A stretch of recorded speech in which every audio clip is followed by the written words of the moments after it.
नमस्कार बंधुगण। आज पंचायत राज एडब्ल्यू सिविल रे मु आपण मानक पई जनरल अवेयरनेस रे सब्जेक्ट नहीं आसी न्यूक्लियर पॉलिसी। तो आज आम जाना इंडिया रो न्यूक्लियर पॉलिसी विषय रे एवं जो मैंने प्रथम थर मो चैनल रे आसछंती से मैंने जॉब करनासा को सब्सक्राइब कर दिंतु तो से मैंने डेली मो वीडियो नोटिफिकेशन पाई परिबे एवं समस्त वीडियो को पूरा प्ले करंतु तो से मैंने पूरा वीडियो नॉलेज गेन करि परिबे। तो चलंतु आपनकर न्यूक्लियर पॉलिसी विषय रे जानिबा। तो न्यूक्लियर पॉलिसी ऑफ इंडिया होची आपनकर आमे जो बिल्डिंग मेंटेनेंस करूछु तांकु डैमेज कम प्रोवाइड करिबा एवं आमे न्यूक्लियर वेपन जो यूज करूछु ताकु हम रिटेलिएशन अगेंस्ट आमे न्यूक्लियर अटैक बा इंडियन टेरिटरी रे जो इंडियन फोर्स माने अछंती से माने ही यूज करिवार अधिकार अछि। Nuclear retaliation first strike will be massive and design inflict unacceptable damage. आउ न्यूक्लियर अटैक रो परमिशन देबा पई हमरो इंडिया रो सर्टेन पॉलिटिकल लीडरशिप जहां हमरो न्यूक्लियर कमांड अथॉरिटी ताकू मिलिथिबो से ही ऑथराइज करि परिबो एवं आमे न्यूक्लियर वेपन से देश रे यूज करि परिबानी जो देश रे हमरो न्यूक्लियर वेपन नाही।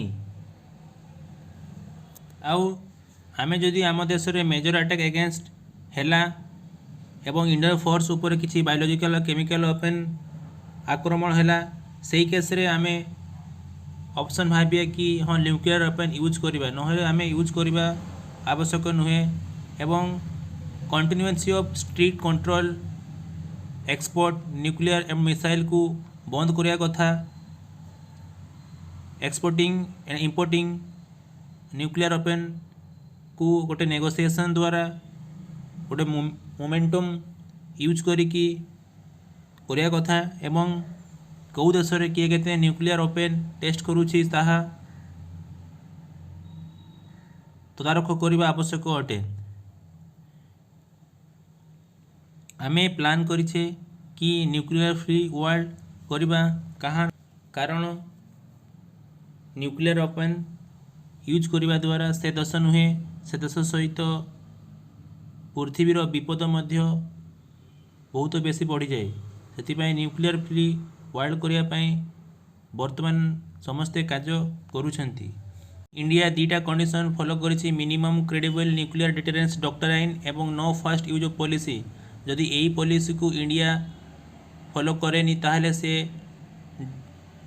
एगेंस्ट द लॉ जीवो एवं से पनिशमेंट पाई परिबो कारण यह तार पॉलिसी हिसाब रे से वर्ल्ड रे दर्शाई nuclear doctrine has the ultimately tested credibility ऑपरेशनलिटी।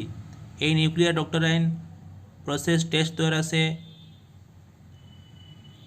World को दर्शाई जे से न्यूक्लियर वेपन केबे फास्ट यूज करिवनी। आपणकर यही न्यूक्लियर डॉक्ट्राइन रे दर्शाई जाइछि कि इंडिया कंटिन्यूअसली ग्लोबली को न्यूक्लियर वेपन न यूज करिवार समस्त को एड्रेस प्रोवाइड करुछि एवं तार विपद उपरे से दर्शाउछि केबे न्यूक्लियर वेपन यूज करिवानी बोली।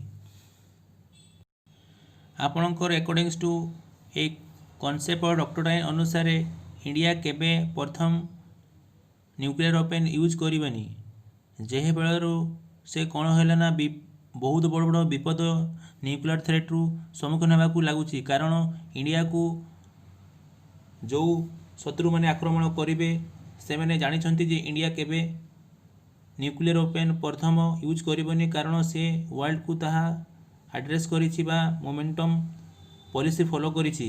तो एथिपाई आम देश पई यह गोटे बहुत विपद क्रिएट कर देछि जे जदि कहीं आम देश को न्यूक्लियर अटैक करिले जेबे तेबे जाई कि इंडिया न्यूक्लियर वेपन अटैक करिवो तो अन्य देश माने या को इंडिया ऊपर ब्लैकमेलिंग करूछंती एवं ताहा आम मनुष्य भारतर लोक प्रति बहुत बड़ विपद क्रिएट कर सारी कारण ना नो फास्ट यूज अनुसार भारत तो आपणकर न्यूक्लियर वेपन यूज करिपारिबनी। भावन्तु आमर कौन शत्रु देश आमको ऊपर आक्रमण कर सारा तो सेतेबेले तो आम देशर लोक मैंने मर्माहत मृत्युमुह को चलीगले तापर न्यूक्लियर वेपन यूज करिकी किछि फायदा नहीं।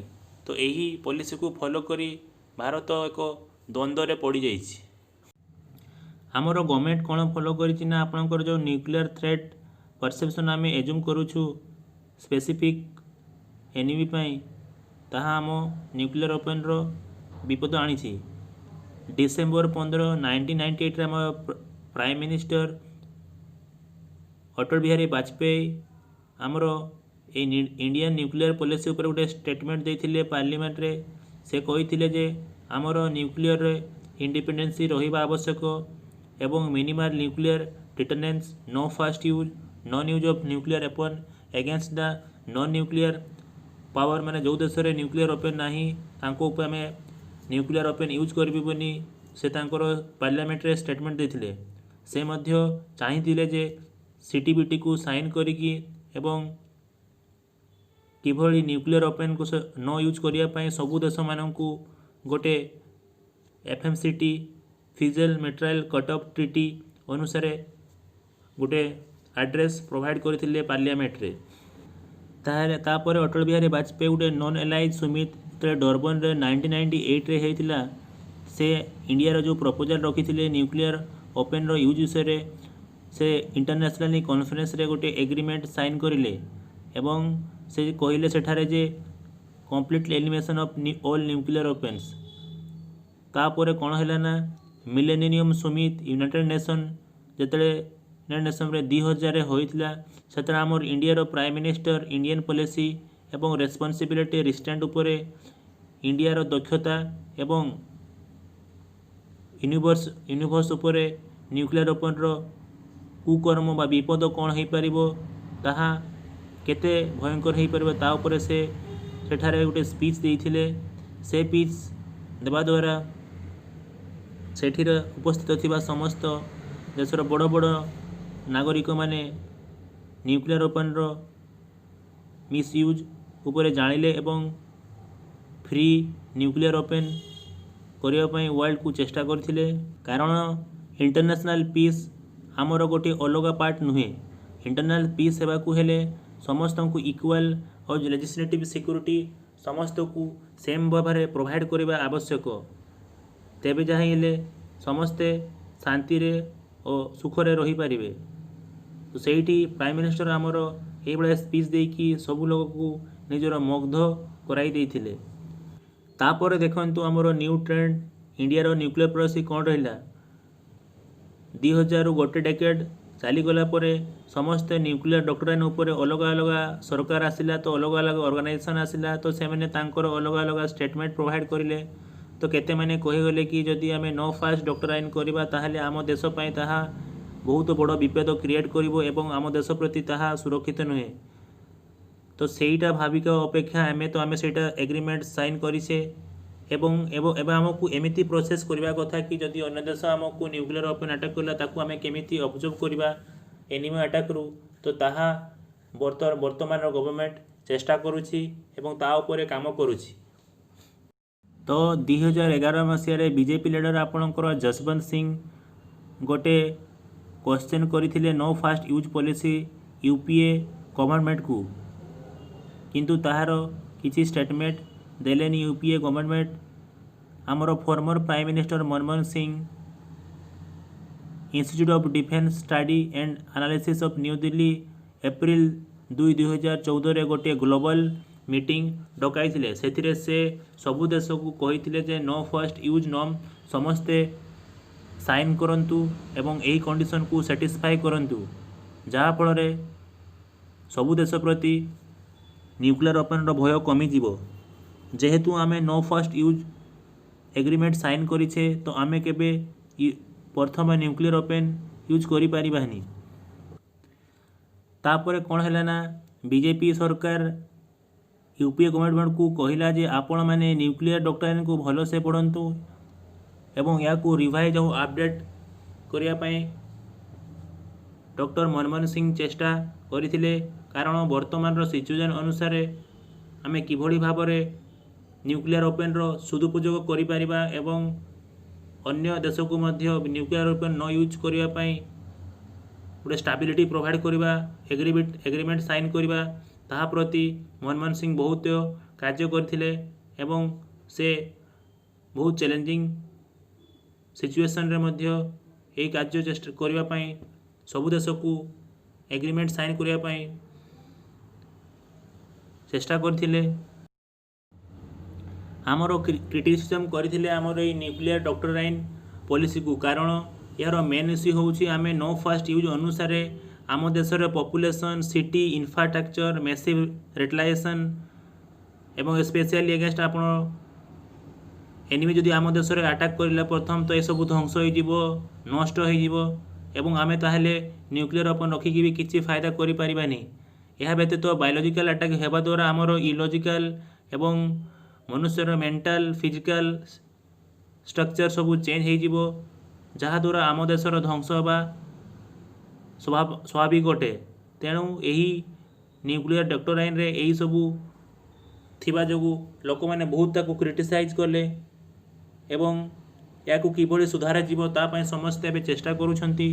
तापर आपणकर most recently lieutenant general BS Nagal former commander of chief एवं स्ट्रैटेजिक फोर्स लेटर से strategic planning of staff of national security council secretariat रे हेड थिले तो सीए आमर no first use doctrine nuclear policy उपरे गोटे रिव्यू देइथिले एवं से कहिथिले नो फास्ट यूज करिवा द्वारा आम देशर कौन 6टी मेन रीजन हेई पारे विपद प्रति ताहा देखाइथिले। तो से कहिथिले no first use imply acceptance of large scale of destruction of first strike. तो आम देशर इंडिया फास्ट स्ट्राइक हवा द्वारा Indian public will not sync with the government and no first use policy nation. तो यही पॉलिसी को follow करने द्वारा आम देश में फास्ट स्ट्राइक कले लोक मानक मृत्यु अवश्य हो। इट वुड बी मोराली रॉन्ग यह मोर फिजिकली और मोराली मनुष्यर ध्वंस होबार कारण होतबारु यह करबा आवश्यक नुहे। माने आमर जो लीडरशिप माने अछंती तांकर को अधिकार दिया जाइनी जे को लोकर मुह लोक को विपद मुह को ठेली नेबा किंतु यह आमर नो फास्ट यूज पॉलिसी द्वारा यह देखा को मिलूची। Value in nature and elaborate costly ballistic missile defence system would be required to defend against first strike. तो से आमको डिफेंस करने बैलिस्टिक मिसाइल प्रोवाइड कर आवश्यक जहाँ एते इजी नुहे फास्ट स्ट्राइक करने द्वारा जदि जिते आपंकर न्यूक्लियर एक्सचेंज आरंभ हो गला से आप बैलिस्टिक मिसाइल किसी काम आसबनी बोली से कही जहाँ ऑब्वियसली प्रत्येक देश और आम देश विपद और भयंकर अटे। तो नो फास्ट यूज पाई बहुत सब क्रिटिसिजम चलला एवं ताकू रेक्टिफाई करने समस्ते बहुत चेष्टा करथिले। तापर आपणकर रिसेंटली कौन होता डिफेंस मिनिस्टर आपणकर Manohar Parrikar no first use policy उपरे न्यू दिल्ली रे ब्रिगेडियर गुरमीत कनवाल को बुक रे लिखाई जे अस्त्र शस्त्र रे से कही जे why a lot of people say that India has no first use policy why should I blind myself. तो से कही जे लोक मैंने कहीं कहते आम नो फास्ट यूज आम पाई भल नुहे ताकू रेक्टिफाई करो। तो से समस्ते से बुक रे तांकर न्यूक्लियर ओपन विषय नो फास्ट यूज विषय बहुत किसी लिखिछंती एवं से कही जे न्यूक्लियर ओपन रो सदुपयोग करने आवश्यक यही रेस्पॉन्सिबिलिटी करें लोकों देश लोकों एवं देश यह बहुत बड़ा विपद। तो ताकू रेक्टिफाई करने समस्त को से कही या पर आमर यही डॉक्टराइन नो फास्ट यूज उपर लोकों प्रतिक्रिया चली रहा बहुत नेता माने एडभाइजर माने यहाँ पर कहल। तो से मध्य गोटे आमर नेशनल सिक्योरिटी एडभाइजर थे शिवशंकर मेनन। तो तांको बुक रे तांको बुक थिला गोटे चॉइस। तो से book choice inside the making of Indian foreign policy. तो से बुक रे से लिखी there is a potential grey area as to when India would use nuclear weapon for first against another nuclear weapon state. तो से कही India जो देश में शत्रु मानकर जो मानकर न्यूक्लियर ओपन अच्छी आगे प्रथम भारत न्यूक्लियर ओपन यूज करिया पॉलिसी करिया कथा।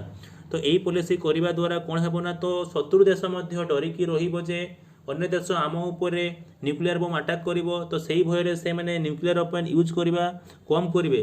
तो यही एडवाइस से समस्त को प्रोवाइड करथिले एवं यह जस्टिफाई भी अटे एवं न्यूक्लियर वेपन फलत जो मानकर न्यूक्लियर वेपन अच्छी से माने केबे भी न्यूक्लियर अटैक करने भावेनि कारण से मनरे भी से भय थी अन्य देश आम उपरे न्यूक्लियर वेपन अटैक करिवो एवं तांको मानक पाखरे से बालास्टिक मिसाइल सिस्टम नथिले से न्यूक्लियर वेपन रु बची पारिबेनी।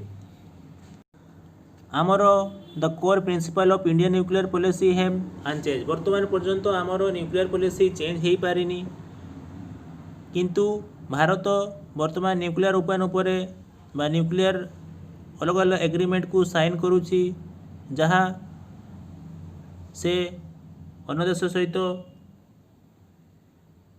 संपर्क भल करुच्ची जेहेतु न्यूक्लियर वेपन न यूज करने समस्त को कहूँ। वर्तमान recently Bharat 35 member of missile technology control regime MTCR रे गोटे कंट्री जॉइन करिला एवं सेथिरे से non proliferation delivery system of nuclear weapon विषय कहला। तापर से वर्तमान भारत आमर गोटे मेंबर होइछि न्यूक्लियर सप्लाई ग्रुप NSG रे मध्य यही सब ग्रुप रे भारत पशिकी न्यूक्लियर वेपन विषय रे एवं न्यूक्लियर वेपन न यूज करिया विषय समस्त को कहूँ। किंतु एबे जाए आमर भारत रे जो नो फास्ट यूज पॉलिसी रही ताकू रेक्टिफाई करा जाउनी बा करेक्शन करा जाउनी। तो 21st सेंचुरी रे मध्य आमे रिमार्केबल चेंज देखुचे वर्ल्ड रो एवं इंडिया रो। किंतु आमर ये न्यूक्लियर पॉलिसी ऊपर एबे जाए किसी चिंता करूना पॉलिटिकल एवं गवर्नमेंट। तो यही पॉलिसी को रेक्टिफाई करने आवश्यक।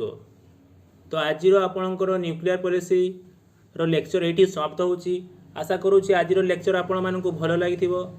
आपणकर नेक्स्ट टाइम रे न्यूक्लियर पॉलिसी रो लेक्चर आसीबो एवं लेक्चर को देखिए आपण माने। आशा करुँची आज लेक्चर आपण मानक भल लगी। भल लगिले मो चैनल जॉब कानोसा को लाइक करंतु, सब्सक्राइब करंतु एवं बेल आइकन को क्लिक करंतु। तो डेली मो वीडियो नोटिफिकेशन आपण पाई पारिबे। एवं आपण बंधु मानक सहित मो चैनल जॉब कानोसा को शेयर करंतु। धन्यवाद। जय हिंद।